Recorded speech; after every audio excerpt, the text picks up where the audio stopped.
Before we dive in, a quick look at Taiwan's history gives us context for how each dish came to be. Before the 1600s, Taiwan was home to Austronesian Indigenous people. In the 1600s, waves of Han Chinese migrants, mainly from Fujian, southern China, brought new ingredients, techniques, and street food culture. As migrants reshaped the island, many indigenous communities were pushed to the margins and are often left out of what people imagine as Taiwanese identity today. After Japan's victory in the First Sino-Japanese War in 1895, Taiwan entered 50 years of Japanese rule. This era modernized infrastructure and agriculture, expanded sugar into a global industry, and developing livestock systems that made beef and eventually dairy more common. In 1949, after losing the Chinese Civil War, the Kuomintang fled to Taiwan, bringing millions of people and regional cuisines across the mainland China. These traditions blended with existing food cultures, creating the layered food culture in Taiwan today. So as we go through this video, you're not just looking at the dishes, you're seeing centuries of migration, colonization, and adaptation, all on one plate. It's 5:30 a.m., sun is still not out, and there's already a line at Fu Hong. We're starting our day off with Taiwanese breakfast. Although all of these dishes are derived from Chinese cuisine, a lot of Americans are introduced to these dishes from Taiwanese breakfast shops. This place has a Michelin star, so I guess we'll see how good it is. I don't know if it's worth waiting in line for this soy milk when you can go to somewhere else and wait like 10 minutes. Flashback. The sun's not even out yet. Why are you guys here? Yeah, it's literally pitch black.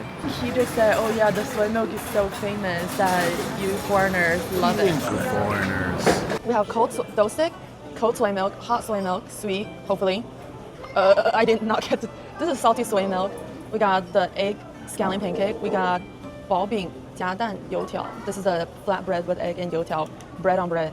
And then we got this one, scallion egg, sugar flatbread, and then scallion roll. I mean, the most popular being the soy milk and the youtiao. Do you want to try this first? You're warm.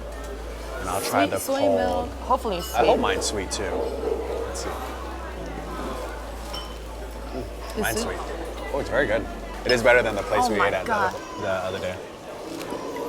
I want another one. I should have gotten two. I thought about that. Yeah. It's really good. It's really like silky. Someone had been in Taiwan already before the post-war migrants, but all this like breakfast culture didn't come to Taiwan until after the post-war immigrants came. Particularly like the Shanghainese people, they brought breakfast culture, bringing northern snacks like the youtiao. Guys, very good. this is the correct way to eat it. Yeah. Is this warm still? Dough stick. Do you eat the youtiao with cold or only with warm? I eat it only with warm. It's so greasy and there's no napkins, so bring some napkins if you want. Reminds me of eating like Oreos because I'm dipping it. It's better than the other place. Is that danbing? Danbing. That is so fire. The scallion, you really taste it. So you were saying that the thing that makes danbing Taiwanese is the egg. I think so, but we have it too. Okay. Well, maybe you guys took it from the Taiwanese. I guess we'll have to fact check that. My hometown, we have this. Right. The tofu pudding. And we put like little mini shrimp and chili. And it's really good. So you said you would call this tofu hua. Like I would not like call savory, this. but her Taiwanese friend was calling it soy milk still, which I thought was interesting. And over there on the menu, it also says savory, salty soy milk. But this is not milk. This is pudding. So Ashley, Lana's Taiwanese friend, also said this is really popular in Taiwan. It's youtiao inside xiaobing. Xiaobing. Yeah. So we got the thin one because there's so much carb in here. Why would you get the thick one? It does speak to why Taiwanese breakfast culture took off. The amount of laborers increased as Taiwan started to industrialize. A lot of laborers needed cheap, quick, filling dishes, and this is a super quick, super filling, supposedly. I don't know how nutritious that is, but. Oh, it's so hot. Oh my god, that's hot. My god. It's like a bread on bread. I mean, I don't know how Asia does it. It's so interesting. Like the little yakisoba bun in Japan. And now this bread on bread. It's good, but it lacks flavor, kind of. Yeah, that's why there's sauce. We'll come back with the sauce. Can you imagine getting this without egg, though? Like, that's an option. You just get the bread and the bread with no protein in there. I mean, no disrespect. I mean, it's just like, but one time. Oh, there's meat inside. Meat and onion? Good. Not my favorite because the bun is too crispy. I like it soft. Yeah. This soy milk is so light. It's like a great contrast to like all the oiliness. So, after all that, was it worth the wait in the early call time? Perhaps. You really do have to come before 5:30. We came out at what? 5:17. Yeah, we came at 5:17, and I think that was like kind of perfect because right after that, people started lining up quick after us. So it's only like 6 a.m. So time to go back to sleep. Lana was able to sneak in front of the line and get more soy milk. Free money. Free money. And she said because she had the bag, they believed her. And I was like, I'm gonna sell this bag to somebody. And you're like, Our leftovers? yeah, one of these people over here, you're like, look at these. I will sell this to you for 1 hour of your life.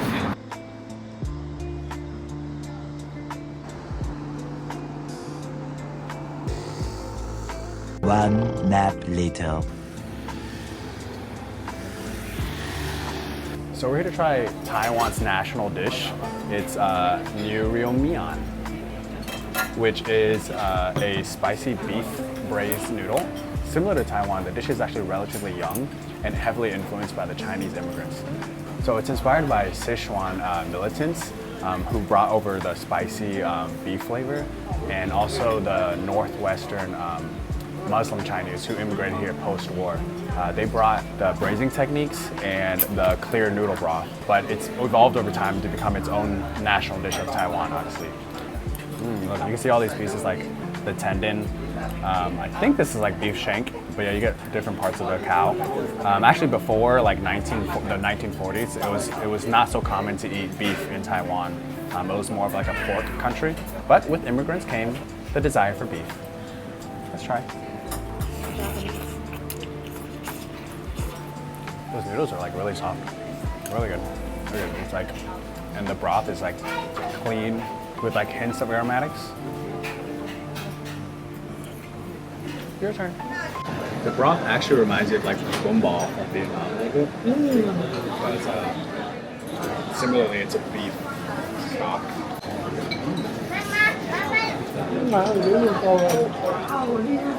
Super soft. At this point in our meal, the nice couple next to us gave us advice on how to eat the noodle soup. There's a bottle of chilies and a bowl of pickled vegetables that are going around, so if you see them on other tables, you can just ask to use it. They also told us that if your soup gets cold, you can ask the staff to top off your bowl with some warm broth. Very spicy? Okay. Give it a try later with cake. Okay. Thank you. Let me know. Spicy? Now beef noodle soup at home just won't hit the same. I might not like this. Really? Have it. I want to eat a pumpkin. Radish? Or sweet potato. Sweet potato. Well, they do like their roots here. Sweet potato.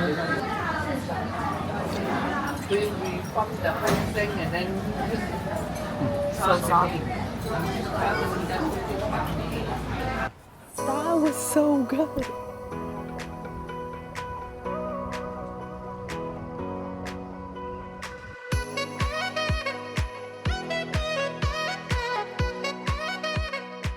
So we're at Chenshui-san, which is one of the two places that claim to have originated the bubble tea.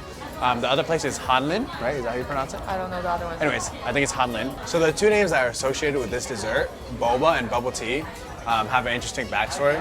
So bubble tea, a lot of people think it's called bubble tea because of the bubble or the toppings that are in it, but it's actually because when it's shaken up, they shake it up to aerate it and it creates little bubbles at the top, so that's why it's called bubble tea. And nowadays, actually, it's interesting that these like other newer local places, they're actually using blenders to like blend it for like a second or half a second, and that is what aerates it instead of them like mixing it in a shaker. Boba is actually pretty funny. Allegedly, it came from the nickname of a Hong Kong actress, which was Boba, Boba. Boba, which means the heavies. because A voluptuous woman. because they wanted to differentiate like the larger black pearls from the original Fen Yuan, which is like the clear pearls, the clear white tapioca pearls, which are like smaller size, so hence Boba, because them bitches are big. Boba. Boba. The OG. The OG. Well, you're not even that big. Yeah, because the straw is not even that big. It's kind of bitter. You may be the original, but not the best. Bubble tea is recognizably one of Taiwan's biggest cultural exports. Like anime is to Japan or pizza is to Italy, Taiwan created a drink that stretched all over the world. And it makes sense. Taiwan already had tea culture, already had chewy topping desserts like Fen Yuan, and the only thing they did was combine it with milk, sugar, and the obsession with texture. It's not just a drink, it's Taiwan's soft power in a cup. It is pretty crazy how dense the amount of bubble tea shops here are. Like there are so many. Like we went to this one street where there was literally 4 right next to each other, and they were all busy too. So they only use oat milk here? I don't know. I don't like oat. I want real animal milk. Oh no, they have milk. I need the real they shit. have milk. Okay, good. Never mind then. She lied. 好，谢谢。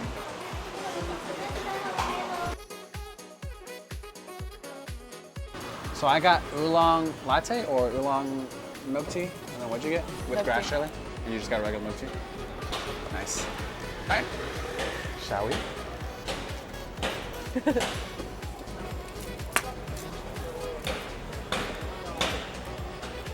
Really good, like really good oolong tea. Good milk, smooth. It's a new Grass jelly Taiwan style soft. tea. It was really cheap, right? How much was it? 180. Yeah, 180, that's crazy. Cheers. Cheers. So this is perhaps the only dish in this video that is like purely Taiwanese. Obviously it has roots in China from like the tea from China, but the milk part is interesting because during the Japanese occupation here, they set up cattle farming and dairy farming. It's being able And to the be a kettle dish. contribute to the beef noodles. To the beef, yeah, so it's pretty And the product of the kettles is in here. So shout out to the Japanese people. I mean, they did some pretty bad things apparently to the Taiwanese, but they like them here. I think the Taiwanese people like the Japanese. I mean, I could be wrong. Correct me if I'm wrong, but Taiwanese people, comment down below if you fuck with Japanese people. how or we not. feel. Yeah, how we feel. How we feel. I'm Chinese, so you tell me. I'm just kidding. Just kidding. Yeah.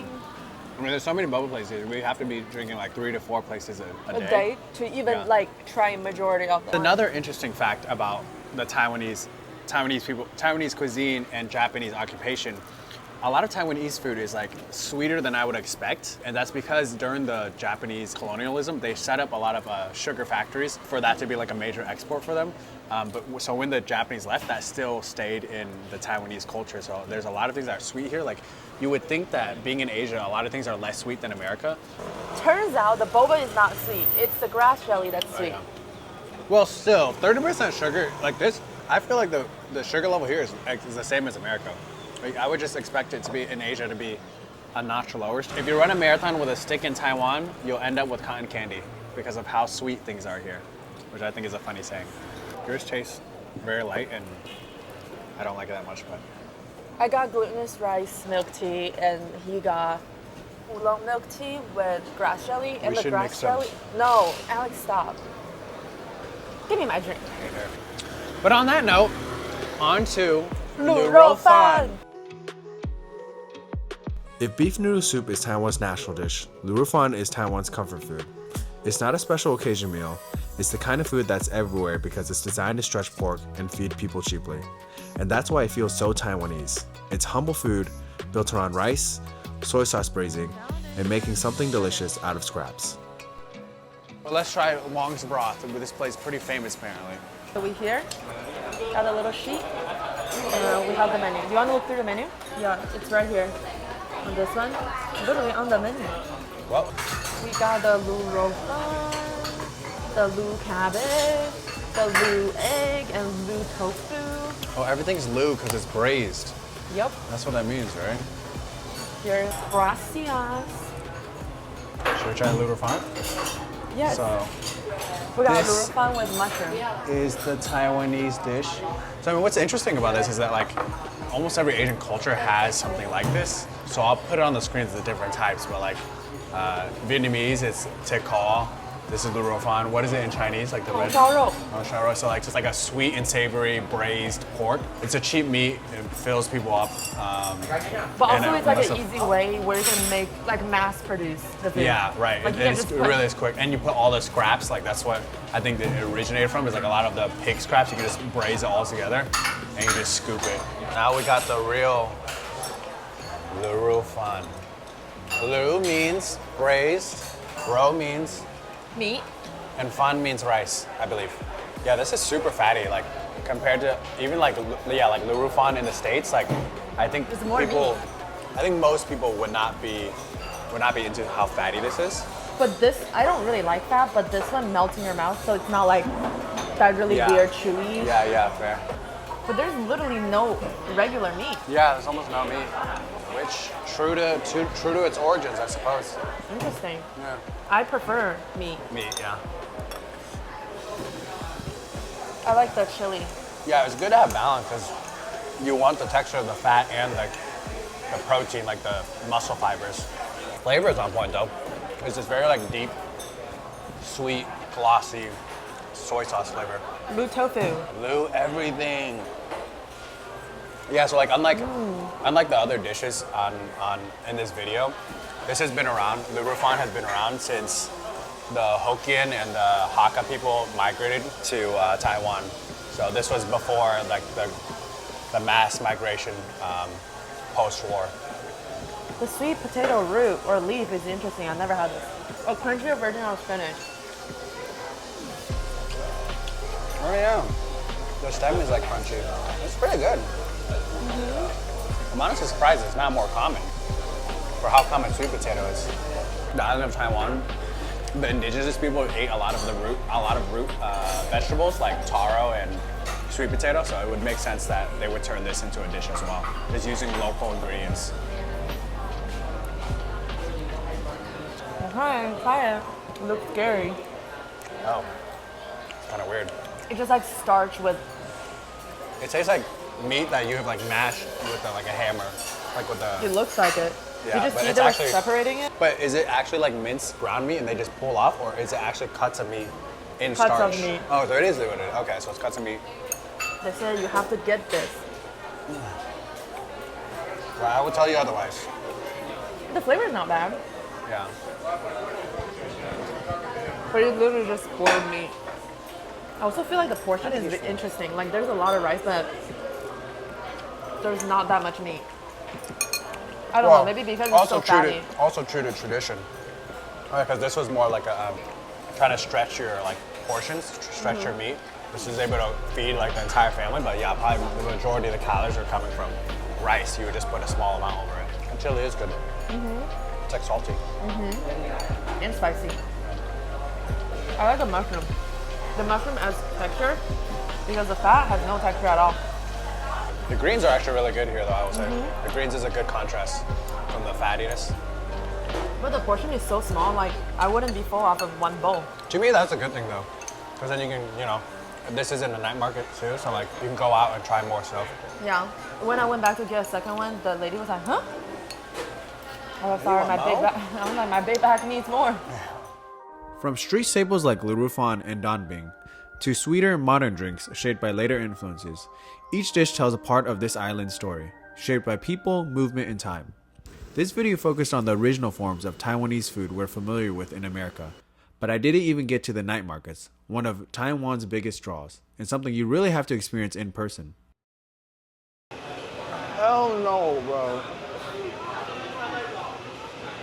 Oh my god, this is disgusting. What's wrong with Taiwanese people? Oh my god, I can't do it. It's not for me. You can't waste. No waste, baby. It's fine. It's fine if you close your nose and you eat it, but that's not how you're supposed to eat food, first of all. The issue is every time you bite, the smell like floods your like nose. So your bite, flood, bite, flood. It's like disgusting. It's like bite, and then I get like a sewage. Somebody's pouring sewage in front of my face.